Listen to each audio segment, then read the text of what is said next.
খেয়ে না খেয়ে দিন প্রচারের কাজে নিজেকে দিয়েছ বিলিয়ে। তায়েফের কাফেরেরা চিনল না এ আলো, দুষ্ট ছেলেদের পিছু দিল লেলিয়ে। পাথরের আঘাতে ক্ষত বিক্ষত হয়ে সারা শরীর থেকে রক্ত ঝরে। হে রাসূল তোমাকে ভুলি আমি কেমন করে। হাজারো ব্যথা বেদনার পরে ফিরে আসনি তুমি আপন ঘরে। দিনের আলো তুমি ছড়িয়ে দিতে চলে গেলে মদিনায় মক্কা ছেড়ে। হে রাসূল তোমাকে ভুলি আমি কেমন করে। হেরার গুহায় তোমারই ধ্যান, আসমান থেকে নামে আল কোরআন। ভাঙলো সবার ভুল তোমারই পরে, আসলো কোরআনের ছায়া তলে। খালিদ ওমর আলী আবু বকর ইসলামী ঝান্ডা নিল যে তুলে। আল আমিন তুমি ছিলে চিরদিন সকল মানুষের তরে। হে রাসূল তোমাকে ভুলি আমি কেমন করে। আলহামদুলিল্লাহ।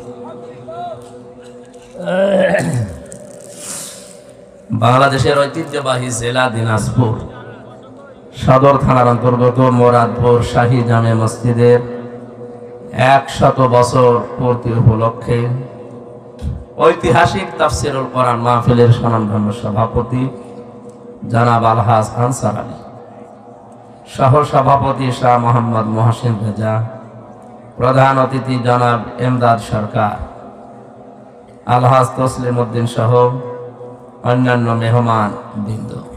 আরফা'না লাকা যিকরাক, এদের সম্মান মর্যাদা আছে, এই জন্য কোরআনের অনুষ্ঠানে এদের নাম দিয়েছে। এটা আমরা শুধু দুনিয়া না, মরণের পরে যে অনন্তকালের জীবন শুরু হবে ওখানেও যেন আল্লাহ রাব্বুল আলামিন তাদের নাম জান্নাতের ওই অনুষ্ঠানে রেখে দেন। জান্নাতের ভেতরে এরকম একটা অনুষ্ঠান আল্লাহ নিজেই করবেন, আর নিজে থাকবেন সভাপতি, বিশ্বনবী হবেন প্রধান অতিথি। দাউদ নবী আলাইহিস সালামকে আল্লাহ রাব্বুল আলামিন সূরা তাহা তেলাওয়াত করে অনুষ্ঠান উদ্বোধন করাবে। যারা জান্নাত পাবে তারা থাকবে শ্রোতা। এই মাহফিলে যত মানুষের নাম পাচ্ছি আমরা যারা এসেছি, জান্নাতে যদি জায়গা আমাদের না হয়, শ্রোতা হিসাবে যেন আল্লাহ একটু আমাদের জায়গা করে দেন, বলেন আমিন। নবীজি তার নিজের কণ্ঠে সূরা রহমান তেলাওয়াত করবে, মহান রব্বুল ইজ্জাত ওয়াল জালাল তার কুদরতের কণ্ঠে সূরা ইয়াসিন পড়ে শোনাবে। 50,000 সানা মিম্মা তাউদ্দুন, দুনিয়া 1-2 করে যেভাবে গণনা করো, জান্নাতের অনুষ্ঠানে আল্লাহর কণ্ঠে কোরআনের এক একটা আয়াত শুনতে সময় লাগবে 50,000 বছর। ওই অনুষ্ঠানে আল্লাহ যেন আমাদের সত্যি একটু জায়গা করে দেন, বলেন আমিন। আলোচনা রাখলেন মাওলানা হারুনুর রশিদ, মাওলানা শরীফ উদ্দিন সহ নাম না জানা অন্যান্য ওলামায়ে কেরাম। মঞ্চে বসা বড় ভাই আলহাজ আরজান আলী, হাফেজ আবু বকর সিদ্দিক সহ নাম না জানা সম্মানিত ওলামায়ে কেরাম। এই পৃথিবীতে সবচাইতে বেশি ভয় আল্লাহকে করে আলেমরা। কারা? বলেন বলেন। আলেম কারা, এ নিয়ে আমাদের দ্বিধাদ্বন্দ্ব আছে। ইমাম ইবনে তাইমিয়া রহমাতুল্লাহ আলাইহি বলে, তিনটা গুণ আলেমের ভেতরে থাকা বাঞ্ছনীয়, থাকতেই হবে। এক নম্বরে, যে আলেম দাবি করবে সে আল্লাহর কোরআন নিয়ে চিন্তা ভাবনা করবে। বাংলাদেশ সহ বিশ্বে আজ কোরআনে কারিম নিয়ে গবেষণা চিন্তা ভাবনা দিন দিন বাড়ছে না কমছে? না, কোথায় বাড়তেছে? এত বড় একটা মুসলমানের দেশ, 96% মানুষ এখানে আমরা মুসলমান। কোরআনের গবেষণাগার দেশে আছে? নেই। এই দেশে গবেষণা হয় লালনের জীবনী নিয়ে। কত মন গাঁজা খেয়েছে, এই গবেষণা করে ডক্টরের ডিগ্রি দিচ্ছে। কোরআনের একটা আয়াত নিয়ে গবেষণাগার এই দেশে তৈরি হয় না। আফসোস আমাদের জন্য। কথা বলেন ঠিক কিনা? আমরা আহ্বান জানাবো, শুধু 564টা মসজিদ নয়, এর পাশাপাশি কোরআনে কারিমের গবেষণাগার এর পাশেই গড়ে তোলে, যেন অন্তত আলেম যারা কিয়ামতে পরিচয় দিতে পারে যে আমি আলেম ছিলাম। এত মর্যাদা আলেমদের, কিয়ামতে আল্লাহ যখন বিচার করবে সবার সামনে আলেমের বিচার হবে না, পর্দা দিয়ে টাঙিয়ে গোপনে বিচার করবে। মর্যাদাটা এই কারণে, কারণ এরা আর সাধারণ মানুষ নেই, এরা হয়ে গেছে নবীর ওয়ারিস, উত্তরাধিকারী। মানে আলেম শুধু নামের আগে লেখা আছে মাওলানা মুফতি। কোরআনে কারিম নিয়ে কোনো চিন্তা ভাবনা নেই, আর সেরকম সিস্টেমও আমাদের দেশে নেই। এখানে যারা অন্তত নিজের উদ্যোগে হোক, প্রাতিষ্ঠানিক উদ্যোগে হোক, যে কোনো কায়দায় আমরা যেন কোরআন কেন্দ্রিক জীবন যাপন করি, কোরআনের ভেতরে যেন আমরা প্রবেশ করি। দ্বিতীয় নম্বর, আলেম যারা, তাদের ইবাদত বন্দেগী বাড়বে। জেলখানায় আমি 3টা বছরে যে ইবাদত আমার জীবনে করলাম, আমার মনে হয় সারা জীবনে হবে কিনা আল্লাহ জানে। 24 ঘন্টা তালা মারা, কোনো কাজ নেই, কাম নেই। আমি আর মাওলানা মামুনুল হক সাহেবের পাশাপাশি রুমে 3টা বছর প্রায় একাধারে। ওনার আমল আছে, ডক্টর এলেমও আছে, আমলও আছে এবং ইখলাস আছে। কথা না শুনে আমরা তো নারায় থাকবে। আমার শুধু শরীরে সাপোর্ট করছে না, তাই থাকবে আমি দিতাম। জ্বর এসেছে তো কণ্ঠ ভেঙে গেছে, আর আজকে জার্নি হয়ে গেছে। মানে একটা বেকার ঝামেলা ঘাড়ে নিয়ে সেই গায়ে বান্ধা কি হাতি বান্ধা কোথায়, সেখানে যে লালমনিরহাট বেকার গেলাম আর চলে আসলাম। প্রায় 150-300 কিলোমিটার আমার ফাও গেছে, শরীর আমার এই জন্য সাপোর্ট দিচ্ছে না। আলেমদের এমান আমল বাড়াতে হবে। মানে রাতের বেলা যেভাবে তেলাওয়াত করতেন, হাফেজ, লোকটা ভালো হাফেজ, কোরআন প্রতিদিন নফল নামাজ তাহাজ্জুদ মিলে 5-6 পারা 7 পারা পর্যন্ত তেলাওয়াত নামাজে দাঁড়িয়ে করতেন। অথচ বয়স 50-এর উপরে, আর আমার 33, তাই ওনার সাথে পাল্লা দিয়ে পারতাম না। আল্লাহ আলেমদের ইবাদত যেন বাড়িয়ে দেন। ইবাদতের ভেতরে যে স্বাদ মজা, ওইটা আসলে আমরা পাই না, কারণ অধিকাংশ আলেম আমরা যারা এখন কোরআনে আল্লাহ কি বলতে চেয়েছেন ওইটাই বুঝি না, বাকি তো দূরের কথা। তাছাড়া যারা কোরআন বুঝে, হযরতে আলী ছিলেন আলেম। কি ছিলেন? আনা মাদিনাতুল ইলমি ওয়া আলিয়্যুম বাবুহা। বিশ্বনবী বলেন আমি এলেমের শহর, আর এই শহরের দরজা হয়েছে আমার আলী। এলেম ছিল, এই জন্য নামাজে দাঁড়ালে তীর লাগলেও তিনি টের পেতেন না। নামাজে দাঁড়িয়ে মনে করতেন আমি আল্লাহর সাথে কথা বলছি। আলেমদেরও এরকম হওয়া দরকার। চুয়াডাঙ্গায় আমি প্রথম হাফেজ হওয়ার পরে যেদিন তারাবি পড়ালাম, চুয়াডাঙ্গা শহরের পাশে ভালো আলেম ছিলেন উনি, পেছনে দাঁড়িয়ে আমার তেলাওয়াত ছিল সূরা ইউসুফের আকালা নিসওয়াতুন ফিল মাদিনাতি ইমরাতুল আজিজি। এই আয়াতের পরবর্তীতে নামাজ শেষ করার পরে বলছে, হাফেজ সাহেব দরজা এখনো খুলিনি। দরজা খুলিনি মানে ইউসুফ নবীকে জামা ধরে টান দেওয়ার পরে উনি যে দৌড় দিয়েছিলেন, দরজার কাছে যাবার পরে দরজা খুলেছে না? উনি দৌড় দেওয়ার সঙ্গে সঙ্গে দরজা খুলে গেছে না? তাফসীরে খাসেন মুফাসসির লিখেছেন, উনি যখন জুলাইখা টান দিয়েছে পেছন দিক থেকে, আল্লাহ পাক ফেরেশতা জিবরাইলকে সামনে এনে একটা চিঠি ধরেছিলেন। চিঠিটার ভেতরে লেখা ছিল, আমি তোমার মালিক বলছি তুমি কিন্তু জেনা করতে পারো না। আলাকাদ হাম্মাত বিহি ওয়া হাম্মা বিহা, আল্লাহ পাক বলেন জুলাইখা যেভাবে রাজি হয়ে গিয়েছিল জেনা করার জন্য, ইউসুফ নবীও কিন্তু ঝুঁকে পড়েছিলেন। ঠিক আছে অর্থ? না না, আপনি আলেম, হুজুর তো কিছু বলেন না, আপনার দোষ না, আপনি তো লাইনের লোক। এই যে হুজুর বসে আছে এত বড় পাগড়ি মাথায় দিয়ে, ঠিক আছে অর্থ? না না, অর্থ ঠিক না। আলাকাদ হাম্মাত বিহি ওয়া হাম্মা বিহা, বাংলা অর্থ কিন্তু এইটাই দাঁড়ায়, জুলাইখা যেমন সব কাপড় চোপড় খুলে রাজি হয়েছে জেনা করার জন্য, ইউসুফ নবীও কিন্তু রাজি ছিলেন। কারণ মানুষের ভেতরে একটা চাহিদা আছে, উনি তো মানুষ না ফেরেশতা। এই হিসাবে বাংলা অর্থ যদি করি আমার ঈমান থাকবে? নবীর উপর একটা তহমত চলে যাচ্ছে। আল্লাহ পাক পরের শব্দে জানিয়েছেন লাউলা আর বুরহানা রব্বি, যদি তার রব তাকে কিছু বুরহান দলিল প্রমাণ না দেখাতেন। তাফসীরে অনেকগুলো নাম এসেছে, তার ভেতরে একটা আল্লাহ পাক ফেরেশতা জিবরাইলকে একটা চিঠি দিয়ে সামনে দাঁড় করিয়েছিলেন। ফেরেশতা এসে বলে দেখো এদিকে তাকাও, তোমারও মন ওদিকে ঝুঁকে গেছে, কারণ যেমন তেমন মহিলা না, কিসের পরিমণি আর কিসের ঐশ্বরিয়া। এটা বিশ্ব সুন্দরী ছিল ওই সময়।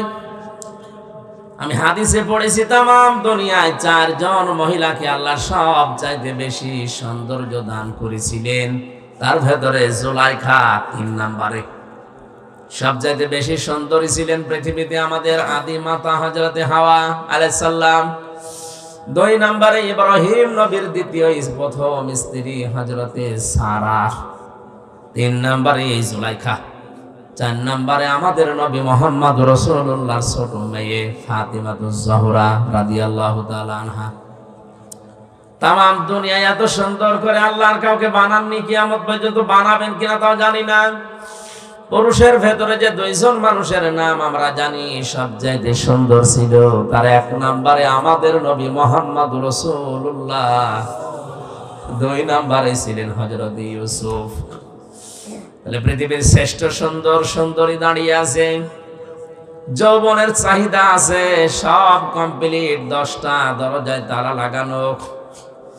ইউসুফ নবী কিন্তু এই দৃশ্যটা দেখে সব কাপড় চোপড় খুলে যখন জুলাইখা দাঁড়িয়ে আছে তিনি ঝুঁকে পড়েছিলেন।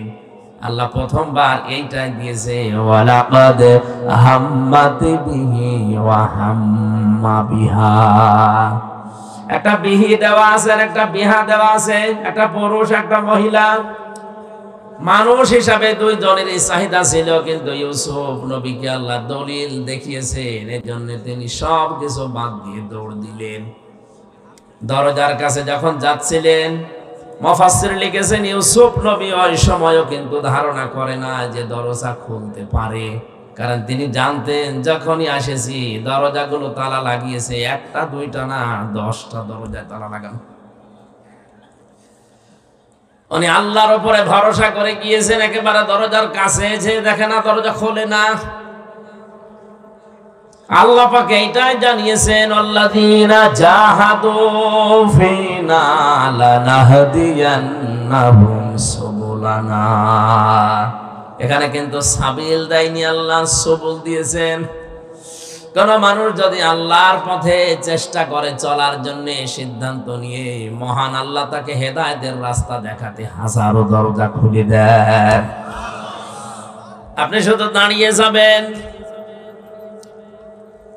ইমানের উপরে এই কঠিন পরিস্থিতিতে, যৌবনের চরম মুহূর্তে, এত বড় পদস্খলন যেখানে হওয়ার কথা, টিকেছিলেন। আল্লাহ এইটা লক্ষ্য করেছিলেন যে এত কঠিন জায়গায় টিকে থাকা অত সহজ না, কারণ বানিয়েছে কে? ভেতরের অবস্থা জানে কে? এরপরে ইউসুফ নবী যে পরীক্ষায় পাশ করে দরজা পর্যন্ত এসেছে, আল্লাহ পাক বলেন এবার আমার কুদরত আমি দেখালাম। দরজার কাছে এসে অনেক কয়েক সেকেন্ড দাঁড়িয়েও ছিলেন, পেছনের দিকে তাকিয়ে দেখে যে মহিলা পেছন থেকে টান দিয়েছিল, জামা ছিঁড়ে তার হাতে এক টুকরা চলে গেছে, ধরতে পারে নাই। ইউসুফ নবী পেছনে ঘুরে সামনে ঘুরে দেখলেন দরজা খুলে গেছে।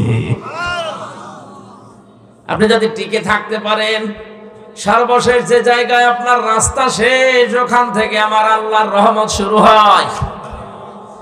ইন্নাল্লাযীনা ক্বালু রাব্বুনাল্লাহু সুম্মা ইসতাকামু তাতানাজ্জালু আলাইহিমুল মালাইকা।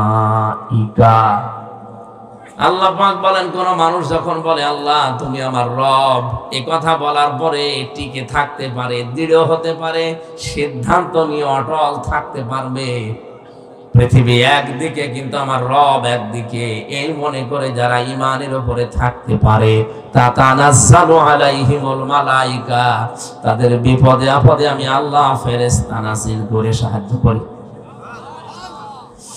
দিনাজপুরবাসী কোরআনের এই আয়াতের দিকে তাকান। তাতানাজ্জালু এটা মোসারে, বর্তমান ভবিষ্যৎ, প্রেজেন্ট ফিউচার। মালাকুন এক বছর, মালাইকা বহু বছর। আল্লাহ কেন এই শব্দগুলো আয়াতের ভেতরে দিলেন? কিয়ামত পর্যন্ত যারা সত্যি আল্লাহকে রব বলে কঠিন পরিস্থিতিতেও টিকে থাকতে পারবে, আপনি নিরপেক্ষ দৃষ্টিতে শোনেন, আল্লাহর কসম কোরআনে কারীম আমার সামনে, আমি নিজে এই বাস্তবতা দেখে এসেছি। আল্লাহ যে ফেরেশতা নাযিল করে তাদেরকে সাহায্য করে, ফেরেশতা এসে কি বলে? আল্লাহ তাখাফু ওয়ালা তাহজানু, কোনো ভয় নেই, কোনো চিন্তা নেই। কিসের ভয়, কিসের চিন্তা?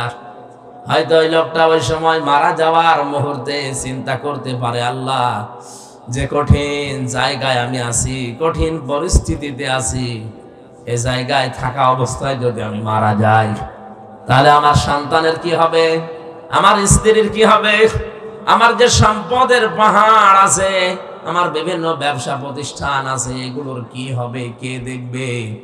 আল্লাহ পাক যেন কানে কানে ফেরেশতাদেরকে দিয়ে বলায়, বল তোর কোনো চিন্তা নেই, তুই চলে যা, তোর ওগুলো আল্লাহ দেখবে। এটা বলার কথা কারণও আছে। জেলখানাতে থাকার সময় এক কয়েদি, এক কারারক্ষী এসে বলছে, হুজুর একজনের ফাঁসি হওয়ার কথা, রাত 10টা 1 মিনিটে ফাঁসি। ওনারে মাগরিবের পরে বললাম, স্যার আপনার ফাঁসি হবে, আপনি প্রস্তুতি নেন। উনি বলছে, কারারক্ষী ভাই আর কয় ঘন্টা আছে? বলে এখন 3 ঘন্টা। উনি বলে, দেখো 3টা ঘন্টা সময় নষ্ট করা দরকার নেই, আমি 2 ঘন্টা ঘুমালাম, তুমি আমার ডেকে দিও। দিনাজপুরবাসী আমরা আছি কোন জগতে? তারাও তো এই জগতেরই মানুষ। মাত্র 3 ঘন্টা পরে যার ফাঁসি, সেই লোকটা বলছে 2 ঘন্টা পরে আমার ডেকে দিও, আমি এখন ঘুমিয়ে গেলাম, অথচ তার ছেলে ঘুম হয়ে আছে।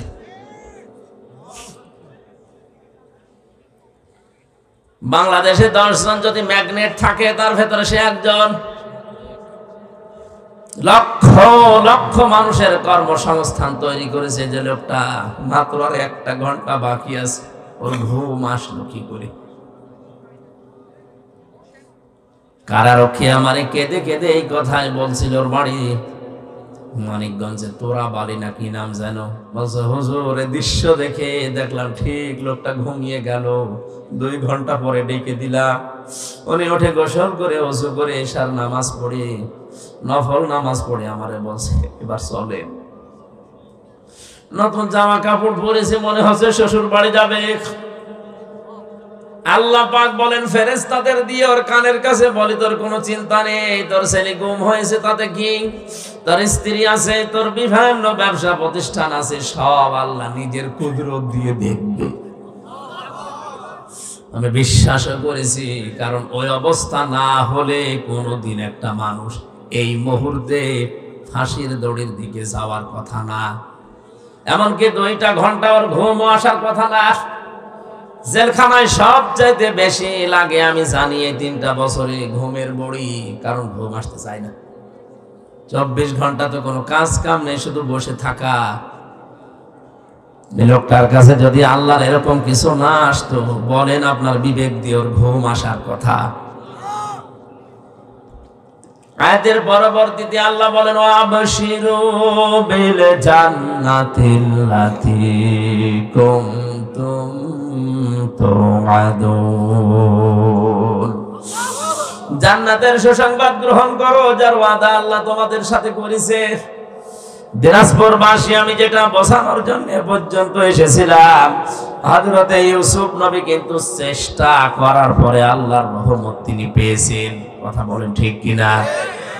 আর যে মানুষগুলোর নাম দেখলাম, আলেমগুলোর নাম এখানে লেখা আছে, আলেমদের ইবাদত বন্দেগী ওই পর্যায়ে যায় না, এই জন্য আল্লাহর কিছু আমরা দেখতেও পাই না। 3 নম্বরে আলেম বলা হয় তাদেরকে যে মানুষগুলো আল্লাহর নিষিদ্ধ কাজ থেকে সুযোগ থাকার পরেও বিরত থাকে। এটা আজ অনেক সাধারণ মানুষ না, আলেমদের ভেতরে এটা আমাদের নেই। সুযোগ না পেয়েই ছাড়ে না, সুযোগ পেলে তো আল্লাহর রাস্তায় চালায় না, এটা আলেমের বৈশিষ্ট্য না। আর সুযোগ আছে সব ওকে, পরিবেশ কিন্তু না, আপনি যাবেন না, এইটাই তো আলেম। এদেরকে বলা হয় হক্কানি আলেম, যারা কোরআন নিয়ে গবেষণা করে, আল্লাহর ইবাদতে মনোনিবেশ করে, আল্লাহর নিষিদ্ধ কাজ সুযোগ থাকার পর ছেড়ে দেয়। এই 3টা গুণ যাদের আছে এরা কি? আরো জোরে বলেন। এরা সাধারণ ভাবে আলেম, কিন্তু হক্কানি আলেম না। হক্কানি আলেম বলা হয় তাদেরকে যাদের 3টা জায়গায় পাওয়া যায়। ইমাম ইবনে তাইমিয়া এর পরে লিখেছেন, আজ বাংলাদেশের 48,000 দরবার থেকে আওয়াজ আসে যে আমার দরবার হক দরবার, এইটাই হক্কানি দরবার।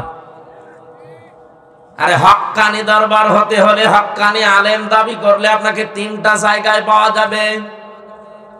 ইমাম ইবনে তাইমিয়া বলেন হক্কানি আলেমদেরকে আপনি যদি দেখতে চান তাহলে কবরে যান, মাটির নিচে পাবেন। কথা বলে না কেন? ইমাম আবু হানিফা কি ছিলেন? হক্কানি আলেম। কি ছিলেন? জেলখানায় 8 বছর জেলে থাকার পরে তাকে বিষ দিয়ে মেরে ফেলেছে। ইমাম মালিক রাহমাতুল্লাহ আলাইহি 42 দিন রিমান্ডে ছিলেন। তার এই হাত বাহু থেকে ডিসকানেক্ট হয়ে গিয়েছিল, যে পেছনে বেঁধে রাখে হ্যান্ডকাপ দিয়ে। আমিও প্রায় 11 ঘন্টা পেছনে হ্যান্ডকাপ দিয়ে চোখ বেঁধে মাথায় দড়ি দিয়ে টাঙিয়ে রেখেছিল 11 ঘন্টা। দুপুর 2টা থেকে শুরু করে রাত 11টা পর্যন্ত। নামাজও ওই শুধু ইশারায়, কোন জায়গায় যেন নিয়ে গেল কিছুই জানি না। মাঝে মাঝে আওয়াজ আসে খাড়া হন, কিন্তু খাড়া হয়ে আছে, কারণ মাটিতে আমার পা নেই। বলেন তো আমি আর চাই হয়ে দেশে একজন পরিচিত মানুষ কিনা? কথা বলে না কেন? আমার নামের আগে অন্তত ভাঙ্গাচোরা একটা আলেম লেখা আছে কিনা? আপনি নিজেও জানেন যে কারণে নিয়ে আসলাম, এই কারণের সাথে কিছুই নেই।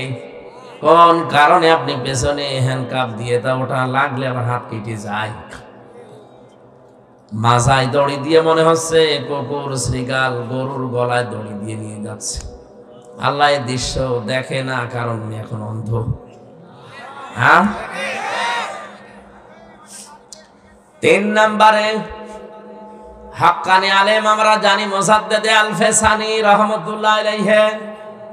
আমি যত হক্কানি আলেমের জীবনী পড়েছি অধিকাংশ দেখবেন এখন মাটির নিচে। 2 নম্বরে হক্কানি আলেম পাওয়া যায় জিহাদের ময়দানে, 3 নম্বরে পাওয়া যায় জালেমের জেলখানা।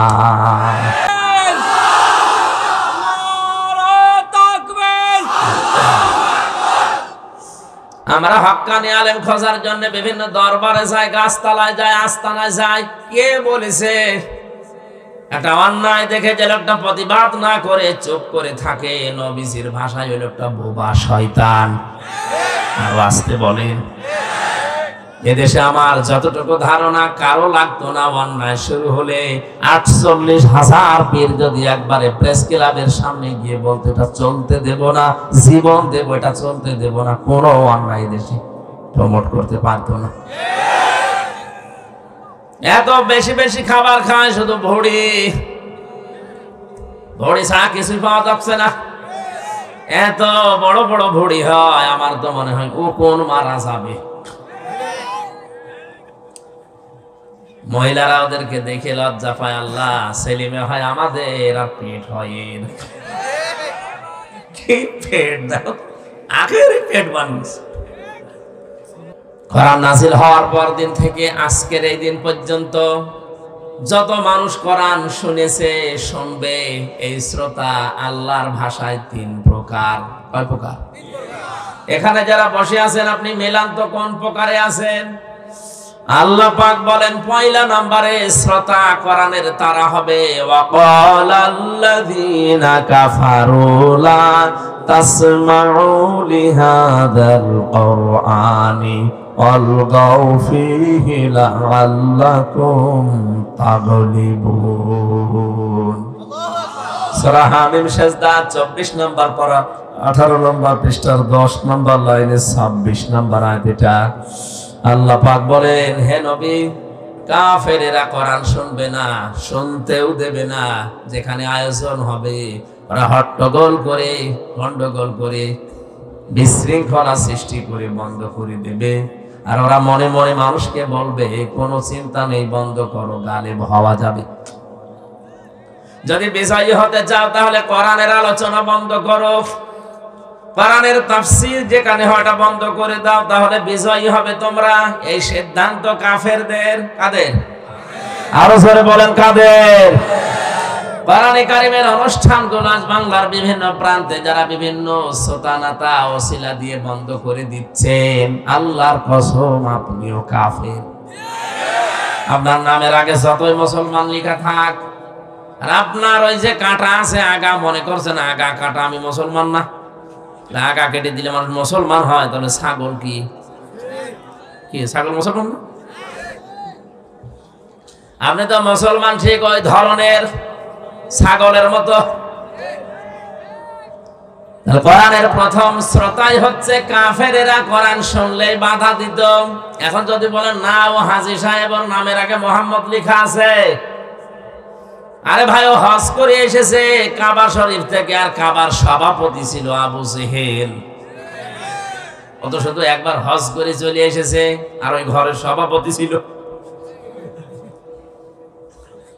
কোরআনের শ্রোতা 2 নম্বরে তারা, ওরা শুনতেও আসে, বিশ্বাসও করে। আমির হামজা বানিয়ে বলবে না, আল্লাহর কথাই বলবে, শুনেও মন দিয়ে। ওয়াইদা কিলা লাহুম তাআলাউ ইলা মা আনজালাল্লাহু ওয়া ইলার রাসূলি রাআইতাল মুনাফিকিনা ইয়াসুদ্দুনা আনকা সুদুদা। সূরা নিসা 5 নম্বর পারা 7 নম্বর পৃষ্ঠার 1 নম্বর লাইনের 61 নম্বর আয়াত। এটা ফি জিলাল কোরআন তাফসীরে আছে। হে নবী, যখন ওদেরকে বলবেন আসো আল্লাহর বিধানের দিকে, রাসূলের আদর্শের দিকে, রাআইতাল মুনাফিকিনা, আপনি দেখবেন মুনাফিক যারা, ওরা শুনতে এসেছিল, বিশ্বাসও করছিল, কিন্তু যখন দেখবে যে এগুলো তো আমাদের বাস্তবের সাথে মেলে না, কারণ আমরা যে রাস্তায় হাঁটি সে রাস্তায় এগুলো মিলছে না, তখন আস্তে করে পেছন দিক থেকে তারা কেটে পড়বে। এগুলো নির্ভেজাল টাটকা মুনাফিক। মোনাজাতের আগে দেখেন কোনটা ওঠে না, তাহলে একেবারে ওঠাউঠি করার দরকার নেই। আমি গুণ বললাম। 3 নম্বরে কোরআনের শ্রোতা তারা। আল্লাহ পাক বলেন, ইন্নামাল মুমিনুনা আল্লাযীনা ইযা যুকিরাল্লাহু ওয়াজিলাত কুলুবুহুম ওয়া ইযা তুলিয়াত আলাইহিম আয়াতুহু যাদাতুহুম ঈমানা ওয়া আলা রাব্বিহিম ইয়াতাওয়াক্কালুন। সূরা আনফালের 2 নম্বর আয়াত। এখানে একটা তথ্য আছে, এই ভালো করে শুনুন, বাইরে যে গীবত করবেন না। মতপার্থক্য থাকতে পারে এই আয়াতের ব্যাপারে আলেমদের, কিন্তু একটা মত তো আপনি নিতেই পারেন। একটু ভালো করে শুনবেন। এটা যদি বুঝে আপনি আমল করতে পারেন, আমার যতটুকু কোরআনের উপরে বিশ্বাস আছে, বাস্তবতায় আমি যা দেখছি, এদেশের হাজারো দরবার এমনি বন্ধ হয়ে যাবে। একটু মিলান তো। আল্লাহ বলেন কোরআনের শ্রোতা 3 নম্বরে তারা। যাদের সামনে আল্লাহর আয়াত পড়লে ওদের অন্তরাত্মা কেঁপে ওঠে, ওদের কলবে কাঁপ ধরে। কোথায়? বলেন বলেন। ওয়াইদা তুলিয়াত আলাইহিম আয়াতুহু যাদাতুহুম ঈমানা। আরে মানুষগুলোর সামনে কোরআনে কারীম তেলাওয়াত করলে যখন ওরা বোঝে, অনুধাবন করে, উপলব্ধি করতে পারে, তখন ওদের ঈমান যা আছে আরো বেড়ে যায়। কোরআনের আলোচনা ঈমান বাড়ে ঈমানদারের। কার? আরো জোরে বলেন। এ কোরআন নবীজি আবু জেহেলের সামনেও পড়েছিলেন, আবু বকরের সামনেও পড়েছিলেন। দুইটার নামের আগে কি আছে? আবু। বলেন বলেন। এক আবু জেহেল কোরআন শোনার পরে ওর শয়তানি বেড়েছে, আর এক আবু বকর কোরআন শোনার পরে ওনার শয়তানি না, ওনার ঈমান বেড়ে গেছে। এখানে যদি আবু বকরের মতো মন নিয়ে বসেন, মাস্ট বি আপনার ঈমান বাড়বে, এই গ্যারান্টি আল্লাহর। যাদাতুহুম ঈমানা, আপনার ঈমান বাড়বে। কিন্তু আবু জাহেলের মন নিয়ে যদি কেউ বসে, ওর ঈমান না, ওর শয়তানি বাড়বে।